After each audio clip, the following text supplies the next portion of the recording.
And we're on. Welcome to 91.3 FM CJTR Regina Community Radio, and you're listening to Rhinestone Cowboy. I'm Sab. I'm Ari. And sorry, I thought we were going to continue. And today we have a special guest in the studio, Jess. Do you want to introduce yourself and tell us what you do? Yes. Yes. I am Jessica Gares. I'm a filmmaker from Regina, Saskatchewan. I came home after 12 years away in 2021 and have been making films and theater here ever since. Very cool. There you go. So how did you start working in film? I did go to film school, graduated more than 10 years ago. How does time fly? But after film school, mostly did theater, weirdly, as an actor and producer and director, and then came back to film because of COVID, because people couldn't go to the theater. So yeah, it was fun, it's great, and there's this great little independent community in Saskatchewan where you can kind of try it and fail and then get better. So yeah, very nice. What would you say is the main difference you noticed working in film during COVID versus now? I mean, the big one is N95 masks on set and testing every second day, which the film industry was one of the first industries to kind of figure out a process, because I mean, it's all very controlled and very organized. So that was a positive thing for sure for them. But yeah, now we're at a point that it's kind of case by case basis. Cool. A little bit more chill as the rest of the world is. So Nice. Cool. Well, So, okay. Sorry. Just going to the next question here. Can you tell us a bit about your recent short film, Maneater? yeah, so Maneater started out, a friend and I, Jeremy Ratzlaff, decided we both don't love writing, I think is how it started. I don't want to speak for Jeremy, but I know writing isn't my favorite process, but I have lots of ideas for stories. So we kind of started an accountability session check-in thing a year ago, so that would have been early 2023. And checked in every week, and this story kind of came to me through, I do the morning pages, so write 3 pages of long form, just stream of consciousness writing every morning. And yeah, can't really trace it back, which is interesting. I should almost go back and read these pages. But somehow this idea came up, kind of rooted in the idea, and this, the conflict between being a woman who's attracted to men and a feminist. Yes. Yeah, and the internal conflict that creates for me ended with an idea of zombies somehow. But yeah, so then I wrote it in the 24-hour, wrote out the first kind of draft in the Sask Film Pool. They did a 24-hour write-in. And then went from there, applied for some grants and got people on board, and ended up being successful with that through Creative Sask, which we were really grateful for. Yeah, till now, it has been shot now, and now it's just actually putting it together, making a movie. Yeah, that's so exciting. That's so exciting. So I know you just mentioned you don't really like to write, but what inspiration do you draw from when you are writing and directing or anything else? I really love Greta Gerwig and her style. She's quirky and naturalistic, which is interesting because this, Maneater is probably the most stylized thing I've ever done, so it's kind of not really, that's kind of more inspiration from the more kind of campy stuff that I like Rocky Horror Picture Show. Oh yeah. Which again, this is very different from, but it's still inspired by, and Promising Young Women. Yeah. That's a great, things that are more stylized. But yeah, generally I lean more on the naturalistic side of things. You know what, when I was looking at Amy's camera and the monitor and stuff, most of the shots really reminded me of Wes Anderson. So I don't know if you draw inspiration from that at all, but that's really what your film was given. I mean, I love Wes Anderson. I really appreciate stylized stuff, and I know Amy was really inspired as a DP by Wes Anderson Really? in, Oh, okay. in certain shots. Yeah, we talked about it. It wasn't like a specific like trying to get those, but when it happened, it was like, okay, that's cool. Yeah. That's Cool. Yeah. That's so Cool. exciting. There you go. Oh, hello. Okay. I'm back. We have one microphone for the two of us, so we're just like, ugh. So yeah, what's your favorite part about directing? Every part of directing, I end up like writing and producing in order to direct. So yeah, working with actors, I feel like directing is something that comes really naturally to me, which surprised me when I started doing it. But yeah, like looking at a frame and knowing kind of what vision I have there. And I do, like, I think on this one, I kind of realized that I do think I'm good at like communicating my vision or using tools to do that. Like visual tools, we all kind of are on the same platform. And I think other departments found that helpful. So, Oh, yeah. I mean, Yeah. I definitely found it helpful with like the makeup and everything, because like Yeah. I have an idea of 70s stuff, but yeah. yeah. Well, I mean, I'm just gonna pause it right here because One I sec. didn't know if they were coming in or not. Are they here? No, I said I didn't know if they're coming in or not. Okay. Let me just. Hi, what can I help you guys with?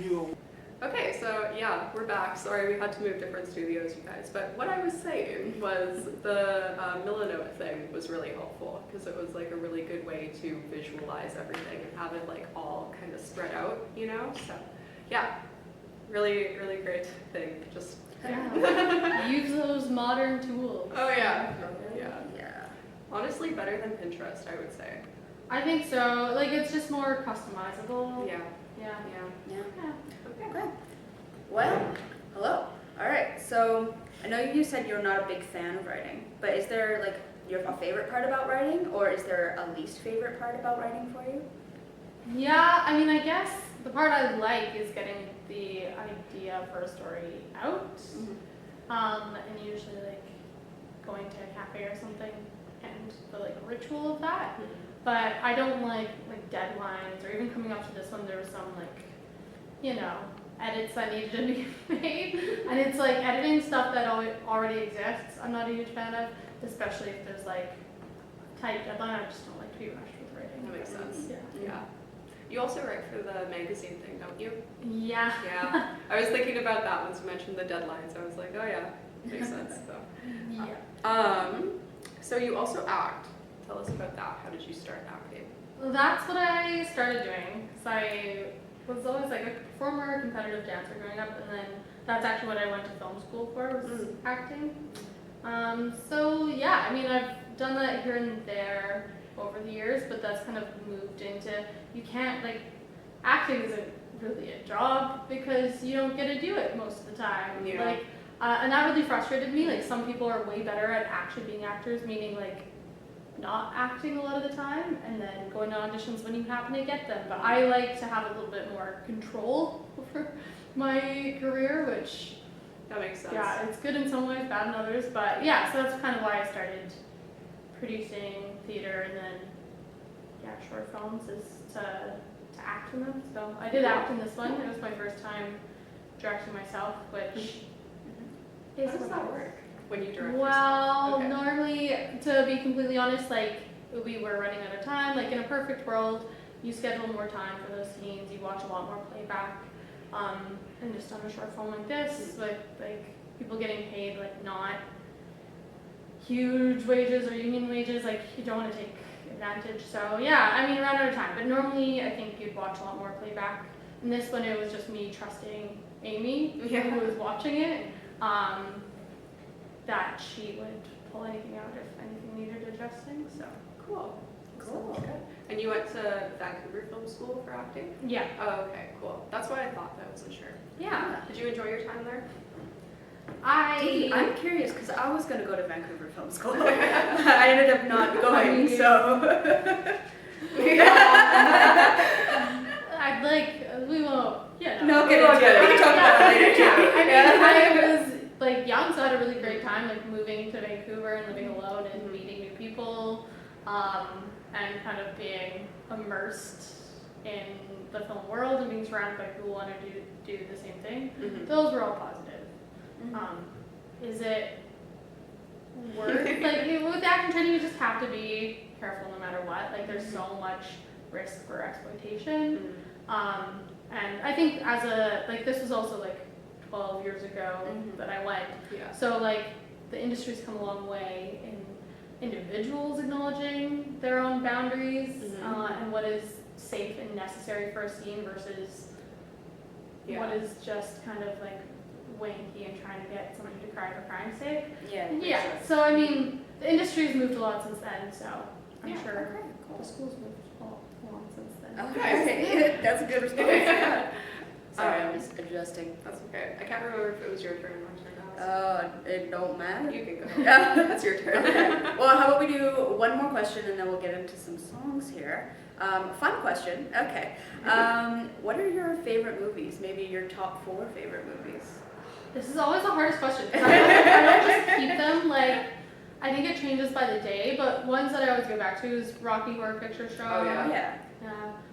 Promising Young Woman. So good. Yeah. Oh, honestly, like, one of the most perfect films. Like, in one of the first films I saw that, I'm like, oh, this actually, like, reflects Yes. my experience, Oh and my I gosh. didn't really realize it hadn't been reflected until you see it, and you're like, oh, Yeah. I love her character. yeah. So good. Well, and like unapologetically playing Paris Hilton Oh, yeah. in an Oscar-winning film, like, yes, that is not any different level of art. It is. Yeah. Yeah. I actually wrote the director a letter after. Oh, yeah. I don't remember what. Yeah, and then more recently, like Everything Everywhere All at Once. Oh my god, I love that movie. Oh, And that was another one, and they made it in like no time with not a ton of money. That And it's really? incredible. Yeah. Wow, I would have never guessed that's like not super high budget or anything. Low budget, made it within 30 days. Oh my god. Yeah, it sounds like they have a team that really works well together and respects each other and believes in each other and kind of. Cool. Yeah. What's your favorite film by Greta Gerwig? Yeah. So Frances Ha is like, I've got the poster on my wall behind my bed. That one should be actually mentioned as one of, but that's also like, that one's kind of more of like a quiet favorite that I go back to every like year or two. But yeah, there's something just so like simple and quirky about it. Cool. Cool. Yeah, it's something like not in a way that's like condescending, in a way that's inspiring. You watch it and you go like, oh, I could do this. I can relate to this. I can make something of For this. sure. That makes sense. Yeah. So good. I've never heard of that one by her before, and she's also like my favorite director. So. Yeah, I mean, she didn't. It was actually Noah Baumbach that directed it, her partner, okay. but she starred in it and they wrote it together. Oh, okay. So Cool. it was one of their. Yeah. Makes sense. Cool. All right, we'll go on to a little bit of a break and get some music going. Music all chosen by our guests today. Thank you so much for making the playlist. Yeah, 1 minute. I gotta go look what it is. I think the first one's Megan Nash. Megan Nash, Bad Poetry. Give her a listen. I can relate. We're back. Hello. So the last song we played was by Boy Genius. That was True Blue. Yeah, awesome. Do you like Boy Genius much? I do really like them. Nice. Nice. What's your like favorite song? I have no idea. I just like I don't know, wouldn't know what. Even trying to pick one out for this, I'm like, which one do I like? Because I just played the album. That's Like, fair. I just That's like fair. all- Yeah. I always tend to go back to Me and My Dog by them. Oh, okay. Yeah, Yeah. that was good. So good. I feel like it's a good fall vibe since we're in fall. It is. Yeah. You know what though? Some of like the fall atmospheric music just makes me sad. I mean, that's fair. You guys, we need to have more like joyful fall. Yeah. New genre. Yeah. Joyful fall. K-pop. No. That's like that reminds me though of like the playlist that Spotify makes you, you know, where it's like Your autumn playlist. yeah, well it's like something like happy like something Sunday morning. Yeah, like one time I had like a Brat Demure Sunday morning or something like that. I'm like, how for one thing, how could you be Brat and Demure at the same time? Get your facts straight. Get your facts straight. Yeah. So you kind of briefly touched on this, but what was the inspiration behind Maneater? Yeah, just, I mean, the thoughts I was having were that, and usually that's what I make. It's like, oh, what question do I want to ask? What challenge do I want to give to people watching? But yeah, the kind of like internal struggle of being attracted to men and also a feminist and also seeing how Being consistently disappointed. yeah, and like trying to like fight the patriarchy while also oh, Yeah. you know, I get it. liking. I get it. Yeah. Yeah. And then I don't know how, honestly, like I cannot recollect how the stream of consciousness from that and ended up to where it did, but that's kind of what the morning pages are great for. If anybody's done the Artist Way, it's part of it's like a 12-week program. Cool. Yeah, you can continue on with your morning pages after, but you kind of, it's just stream of consciousness, and a lot of people have written novels and stuff from it, but yeah, ideas kind of flow and connect, and That's cool. Yeah. And that's like, what is it called? The 12-week program? What's it called? the Artist's Way. The Artist Way. Okay, I'm gonna look that up later. Yeah. It's your turn. Okay. So what's your favorite genre to watch? I mean, I actually don't know if I have like a specific favorite one. I probably most watch like comedy at night when I'm is probably most of what I consume. But yeah, no, I like anything that's kind of like different or stylized or open-ended. Okay, cool. Makes sense. Yeah. Cool. So then also kind of following up from that, Maneater kind of gave me like the vibe of like a dark comedy. Mhm. Would you say that's like your favorite genre to direct in, or do you try to like branch out, or was that even your goal, trying to direct in that genre? I think I just kind of like live in that genre. Like life is dark comedy. That's I think. I think it's like hard to write. Like that's the hardest thing to, because it's easy to find in life where things. I mean, like there's shit happening everywhere all the time. But it is like you have to like kind of take a step back and laugh sometimes because it is usually pretty bizarre. Mm-hmm. But it's hard to like try and sit down and write that and make that a thing. Like I think directing is probably easier because that's just again how I think a lot of us naturally are in some ways. But Okay, cool. Makes sense. Yeah. Have you ever seen Sordid Lives with Olivia Newton-John? no. Oh, it's really good. It's a dark comedy, but it's based off of like this like Southern family getting together after not speaking for however long because of a funeral. And Leslie Jordan plays like the drag brother, or the brother that likes to dress up in drag. Okay. Yeah, yeah. It's called Sordid Lives. Look it up. It's really good. Okay, perfect. So where were we? We skipped over a couple questions. Photos. Oh, okay, awesome. I found it. So, do you prefer to direct or act? This is like, it depends. I like love playing around with acting and like exploring characters, but like so theater tends to lend itself more to that, but I do like acting for film too. But yeah, generally like when you're actually, the actual practice of acting on a set is actually the worst. Like actors get a lot of like flack for being drama queens or divas or whatever, but you spend 90% of the day sitting around waiting to be called, and then all of a sudden have to turn on and be connected to your deepest self with like 2 minutes notice. Makes sense. So I really dislike that actual practical part of film acting, whereas like directing, I kind of like the whole thing. Makes sense. Yeah. Yeah. Okay, cool. Yeah. Cool. Okay, I lost my spot again. It's hard. I think we're at 12. We're on 12. Nope, we already asked that. Oh. Okay, so back to Maneater itself. What would you say is like the main message or takeaway that you want people to gather from it? Yeah, there's a couple things. I mean, I did a lot of research watching a lot of YouTube videos and just speaking to women in my life. And I think the thing that you realize is that everybody has kind of a line of what they think right or wrong is within feminism or outside. Mm-hmm. But, and I think that this is where a lot of the like debate happens with when you say that they are a feminist or aren't a feminist or don't believe that feminism serves them. I think the definition of what that word is different for every person, as every word is. Mm-hmm. But yeah, to kind of show that, I mean, the intention to like support each other is the most important thing. And that, yeah, we're not fighting each other. So a lot of effort is spent online of like women and gender non-conforming people and even men debating what the meaning of feminism is, rather than like, okay, what is the like end goal? Do we have a similar goal in the end for like gender equity and equality, and for everyone to feel like they can live like a safe, fulfilling life? Like that is the end goal, rather than nitpicking where you think somebody else's line is. Yeah, they're not a real feminist because A, B, and C. Somebody else might say the same thing about me in my opinion. Yeah. So.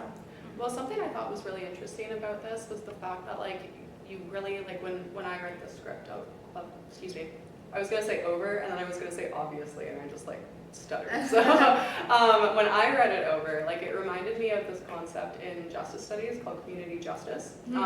So this is like kind of like a little bit more of a more serious example, but when people are assaulted, sometimes the way that they'll go through it in the courts is instead of doing a typical like trial where they have a prosecutor and a defendant, they'll do this thing where like they meet with not only the victim but the accuser, or not the accuser, the accused, and their family, and then the victim's family, and then like the broader community and how that like affected the community, and like, you know, so it creates more of like a conversation than like just like you said, this is right and this is wrong, you know. I think it also like never justified, of course, but it helps understand like the root causes of these like abusive behaviors that people have, you know, which I think is like so key to changing things. So I really liked that like it was kind of ambiguous in the way that it ended. So yeah, because I don't know what the answer is. I don't think anybody does, and I think for every person it's different, which is why that model kind of sounds a little bit more like helpful. So like that in a specific situation,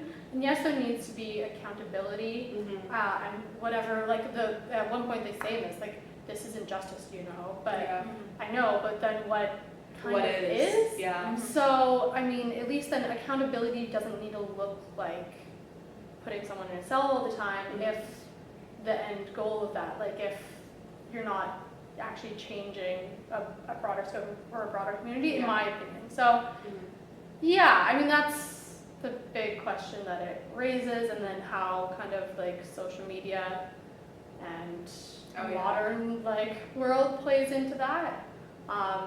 Yeah. Totally. Yeah. All Well, I liked it. All right. Sorry to cut the conversation, but I think we need to play some songs and then some sponsors. So the next song we gotta play is called Sleeping Sickness by City and Color. And then another Canadian, Neil Young, Old Man. Here it is. And we're back. Welcome to 91.3 FM, CJTR Regina Community Radio. And you're listening to the second part of our interview with Mrs. Jessica over here. Mrs. Jessica. Mrs. Jessica. Yep. Yeah. So yeah, we've just been talking about her short film Maneater, her inspirations and everything, as well as just like the general themes of the film, because it's been very cool getting to work on it and also just like, you know, learn, you know. So let's see. I need to figure out where we are. Okay. So like kind of related to what I said before the break with just like what was the main message / takeaways that you wanted people to take from it. But what would you say like the themes are? I mean, the themes are definitely, I don't know, I wrote these all in a grant, and I'm like, I literally have a list somewhere, and my brain is going blank. But I mean, it's kind of like sisterhood in a non-exclusionary way, kind of justice, revenge, yeah, sexual assault obviously is a big like theme smack dab in the middle, and we're kind of like navigating around that. Yeah, there's a lot of like little things that have presented themselves through the story, whether intentionally initially or not. Cool. Yeah, I was just gonna say I feel like they might have like popped up while you were writing or something too. Cool. All right. So what would you say is your biggest obstacle when creating any kind of art? Money. That's honestly like the biggest obstacle, I would say. Even on this one, we got a grant that was a healthy amount of money. It was $25,000, which for a short film I mean, in a grant, you never get that. And I did a like really modest budget to start out with, and it was 32. Like so then it's trying to cut back. So that's why like all the fundraising efforts have happened, because I didn't really want to, as much as possible, cut back on what we were making. Wanted to keep that and instead see if we could fill in that gap, which we did, and Olivia Epp, my co-producer, like literally saved my life with that, because it wouldn't have happened. Like, yeah, and I just, you don't want to pull back on an idea once you have the big plan. And when somebody gives you that amount of money, you kind of start dreaming big, and then you realize that it's even more. So, yeah, even with that, people came in and did a ton of favors, and I still, like, I see what people do, and I'm like, I wish I could give you more money, because it'll look like it's worth even more, because of the amazing art direction from Tegan and Evelina, like the costumes from, Sarah and Susan, like just all these like little things where people took a lot of time leading up to like source things and design and work with me. So yeah, money. But once you have that, I mean, in Saskatchewan, there's also, I mean, it's a small community too, so it's trying to find, there's some people that you love within the community, but their style at whatever they do doesn't necessarily align with project. So for me, it's really hard trying to pick a crew that is right for the project without like burning bridges. Like it sounds like, but it is something that you want to consider, because it's never like personal or about anybody's work, but sometimes as a producer you have to make choices about like creatively about the project. So yeah, that for me I found hard, and like there were messages that I got that were like, hey, why didn't you reach out?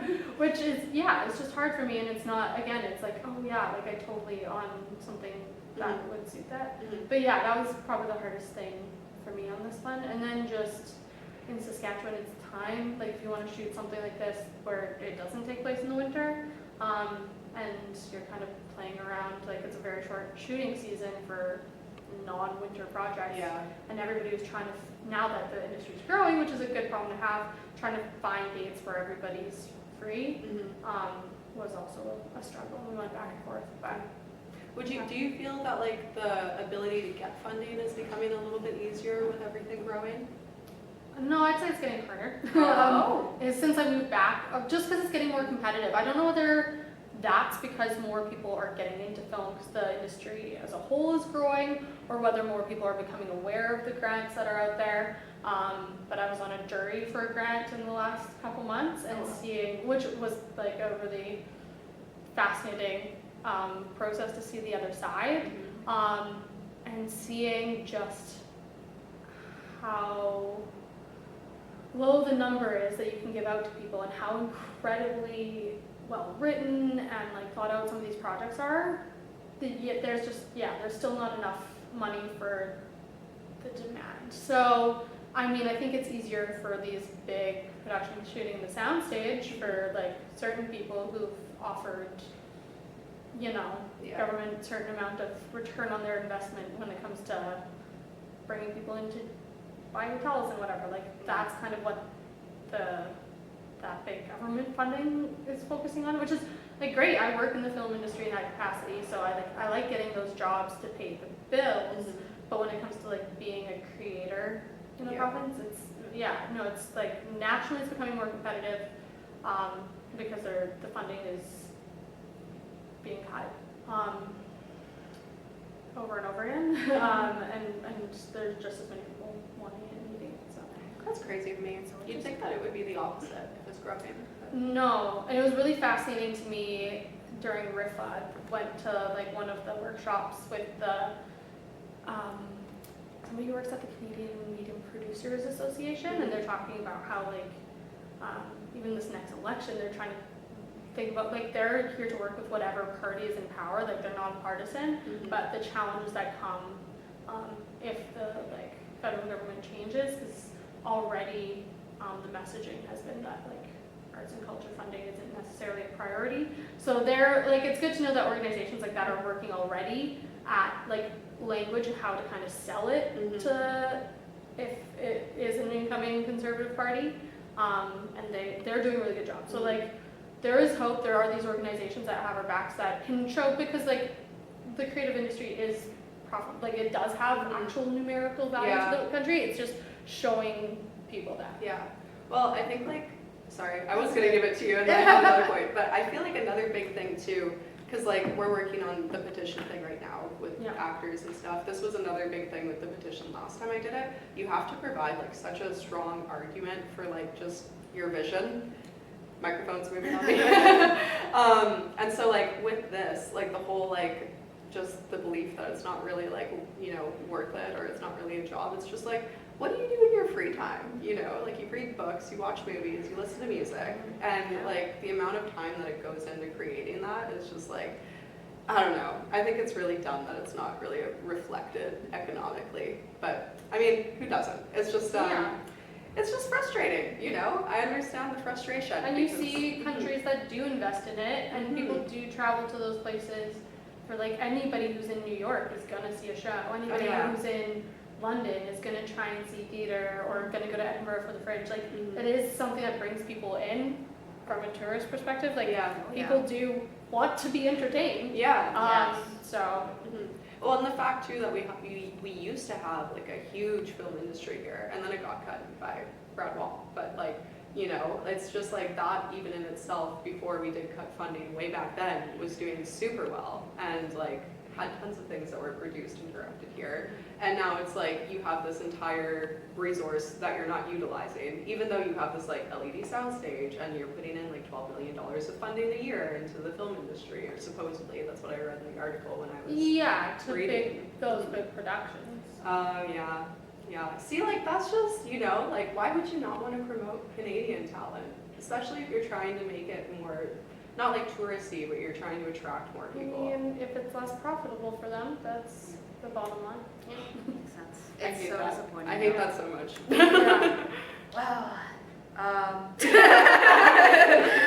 Well, that sucks. All right, moving on. But like at the same time, I'm glad we're talking about this, because more awareness can really help with that as well. So that's awesome. Yeah. I think you're the one who, I asked the last question, so it's up to you now. I don't even remember what the last question was. I feel like I already... Biggest obstacle was the last one. Okay. Biggest obstacle. There we go. Okay. What's your biggest strength when creating? I think, organizing a team, but like using the tools like Milanote. Not an ad for Milanote. Totally promote them. So that's just organizing a team, trying to keep eye on the prize. Like, we're not curing cancer. This is not the end of the world. We're going to treat each other with respect and not hate our lives to do this. Like, it is going to be hard, and not everybody's going to be happy all the time, but like setting realistic expectations. I think those are probably the biggest things, like putting together a team. I mean, that's the thing that I'm probably most proud of looking back on Maneater, is just seeing everybody working together and doing their cohesive. Yeah. So I have a question for both of you, because you did makeup on Maneater. I'm on the spot. So how was it like working on Maneater with a set full of women predominantly? Do you want to answer first, or me? No, I think you should. Okay. I really liked it. I feel like the guys that were there too, like they were all on board with the vision, you know, like they weren't there like debating it or anything. They were just like, okay, I acknowledge that this is like a reality for people, and I have to respect that. So that was really cool. I know that didn't really answer the like what No, it's all like, good. I feel like, and I said this to you on set, I was like, I feel like everybody is just gonna kind of become a hive mind by the end of it, and that's really kind of what it was like. Just outside of like the being cohesive and everything, I again feel like everybody was on the same page with like the message and like what it is that like we were kind of trying to promote. Obviously with makeup, there's like only so much you can do with that, but like just having conversations with people, it was like very educational and very like relaxed too. It was very nice. That's awesome. What about you? Well, I mean, my first short film I made that like is not the best thing in the world and nobody will ever see. But that was a fully female cast and crew, not intentionally. It was just like those are the people. I just moved back made this like short film on my iPhone. Cool. Because I knew I knew it would be shit, and I just had to dive in and make the first shit one before you can get better. So yeah, and I just like, that one is just by chance. I'm like, oh, well, obviously it's possible, and obviously there are women locally. I just like saw, like, even, I think it's Olivia Rodrigo has an all-female band, and everybody makes a big deal about it. Yeah, I'm that's like, awesome, I didn't know that. but I'm like, it's the easiest thing to do. You cannot tell me that you can't find, even if you're just in North America, a bassist, drummer, a guitarist that is good enough to be on tour. Yeah. So then it's just a choice. woman. Yeah. I mean, there's so many just predominantly girl bands to prove your point, right? You know, Yeah. like. Well, I feel It's also just a choice. like when you are a woman, like most, like I don't want to generalize, but I feel like a lot of women just kind of tend to naturally have more female friendships anyway. And so like this is kind of like when guys are like, oh, you're not like other girls. It's like, actually, I'm exactly like all of them. You know? Right. Like you just kind of need to open your eyes and look. Oh, am I the first one you've Oh my spoken to? God, women are talented. Oh, Holy shit. All right, we're gonna take a little break here and play some of the songs. I just gotta get the playlist because I X out it like a dummy. Okay, so the next one we got the record player song by Daisy and the Grant. Here it is. Daisy the Great. Nope, whatever. And we're back. Hello. So the song you just heard is Get It While You Can by Janis Joplin, and the last band was Daisy and the Great. She said Grant. Yeah. We're talking about grants, and I was like, oh, had grants on the mind. I have a question for you though. So I was lurking on your Instagram because I'm trying to find questions, obviously. Did you do a film in London, England, or London, Ontario? England. Okay, I wasn't completely sure. I thought so, but my question leads up to: what's the difference between filming in like a small town in Saskatchewan versus like a big city like London? I probably wouldn't know because I also produced, wrote, and directed that, so I made it in the way that I know how, which is the Saskatchewan way.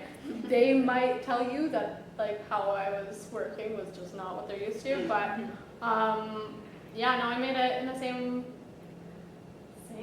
way, like small crew, the biggest. I mean, I guess it's the same barrier here, is trying to find parking for people. Like, Oh yeah, the parking issue. yeah, so. That's funny. Parking's always an issue. For a second, I was like, are we saying that like the parking's the biggest issue? No, probably the most similar issue that I can remember is like, but weirdly in London, like parking is also free on Sundays. I don't know why in my brain I'm like, oh, London, you have to pay all the time. No, still we shot on a Sunday and never do park on the street. Nice. Nice. Okay. I guess like aside from the funding, what would you say it's like making a short film in Saskatchewan? I mean, it's great. Like, it's probably different for somebody. I'm lucky now at this point that I've been in the community for a few years. So, like, it is a really, really supportive group of independent filmmakers. So many, like, successful men that I know that are friends also, like, just, like, wishing, even with this project, just, like, wishing me well. Like, it's, yeah, you feel like people will help you if you have any questions. Like,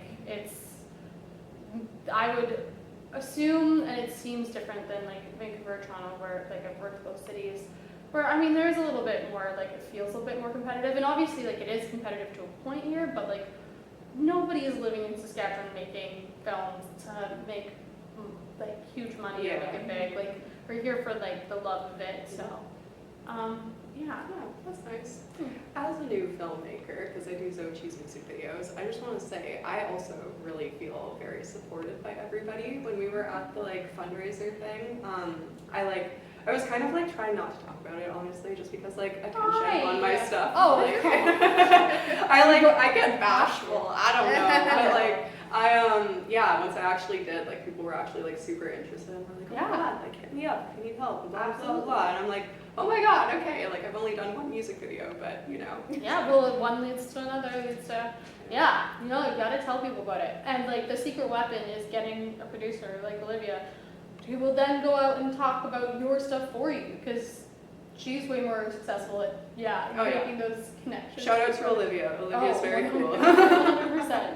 But yeah, and I mean, I know that. Like, I can talk up somebody else's project way easier than I can myself. So if you just pick a partner and promote each other's, then that's smart.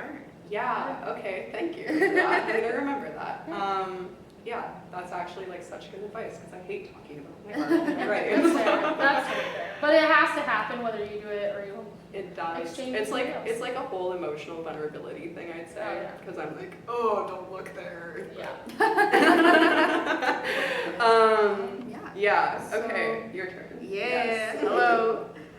So, how do you think the Saskatchewan film industry is going to grow over the next couple of years? It'll be interesting. Like, I definitely think more like union jobs will come in, which for me, I think that's a good thing. I like a friend who said that every job they get, they see as like fundraising for their own film. So like, I mean, they are well-paid jobs where you are growing. Like, I mean, I usually work in the art department on bigger shows like that. Yeah, and I learned something on every set that I can take away and use on mine or meet somebody else.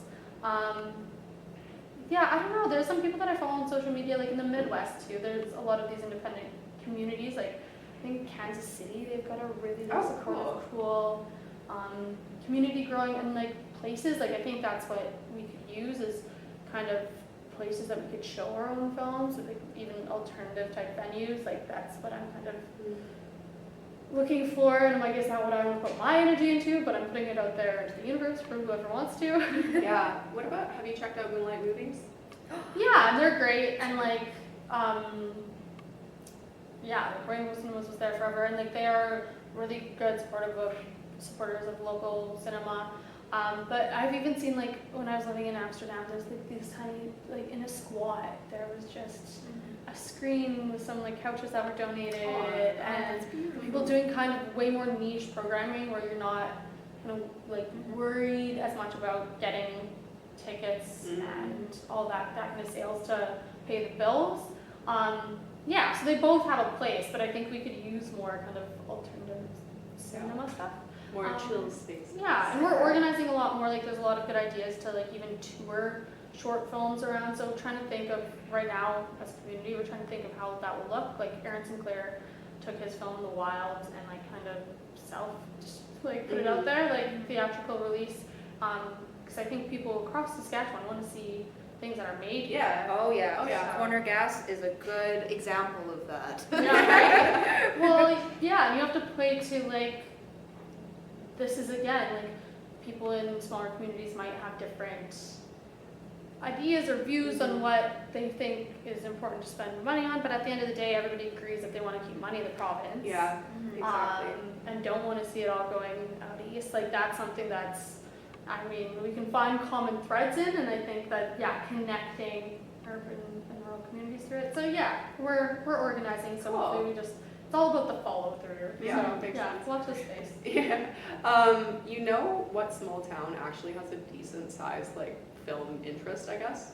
Indian Head. Really? Oh yeah. Yeah, I was super surprised by that. I lived there for like 3 months and it was like the main thing that they have, so. The film rescues there, which is like one of the best in North America. Really? So, yeah. Wow, I didn't know that either. I knew they had like, is the film rescue the same places where they like develop film? Yeah. Okay, yeah. I knew they had that, but I didn't know it was like the best one, so that's really cool. Well, and it's one of the only. So it's, yeah, they are really talented. It's very cool. Oh, Yeah. right. Very specialized thing to learn too, sorry. Sorry, I was gonna say I think we have enough time for one more question. I'm gonna go to the last one. 'Cause Yeah, I'm actually we very ask curious. everybody this. Yeah, one, but so. where's your favorite place to eat in Regina? That is totally mood dependent, but generally speaking, like, love Homestead. Oh yeah. Okay. It's just like the atmosphere, they're really chill, love natural wine, and the seasonal menu. Like, that's, yeah, but that's one of the best. And then there's a place across Arcola. Oh, why can't I think of its name? But it's a little Szechuan restaurant that, shout out to Johnny, sound guy, who gave us the recommendation. But this dude just like makes his own menu with whatever he has. Like, there's one English menu in there, like little plastic chairs. Nice. Yeah, well, you'll just have to find it. Yeah. Isn't like, it's not like the little Saigon restaurant that's by the gas No, station? you Okay, would it's not have like seen the sign. Like Okay. this place Very is pretty niche. niche. Oh, Yeah, very niche, okay. yeah, it's on the other side of Arcola from Homestead on University Park Drive. And where is Homestead?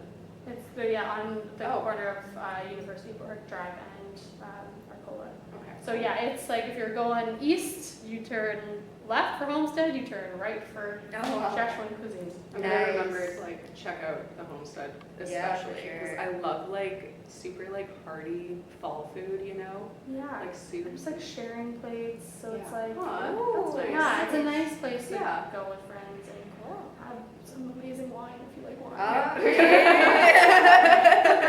And they make natural wine.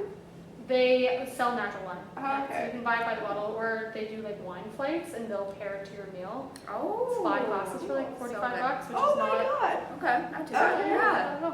Wow. Yeah. Okay. All right. Awesome. Well, that concludes our interview. Thank you so much for coming and Yes. talking about this with us. That was awesome. Mhm. Any last words? No, just again, thank you for coming. Love talking to you. I love the short film, so Yeah, thanks for what I having me. saw of Thanks it and for- read of it anyway. So Thanks for working on it. Of You're doing an course. awesome job. Yeah. Thank you. Oh, thank you. Do you want to shout out any social media or anything? Or? I am Just the Creative Mess on Instagram. That's mainly where I live. Yeah. And then Maneater Film SK is our account. There's some raffle prizes on there. There is. Yeah. Okay, Cool, awesome. cool, cool. See you next time, folks. Oh, wait. And Oh. this will be premiering on International Women's Day? Yep. Oh, March okay. 8th, we're gonna have a special event for it. Yeah. Oh my God, so Sick. fun. Stay tuned. We'll be sharing that. All right, thank you. Bye. Okay, awesome. Yay. That was awesome. Thank you. Sorry about all that confusion at the beginning. It is all good. Yeah. How these things go. Yeah, our producer is out sick.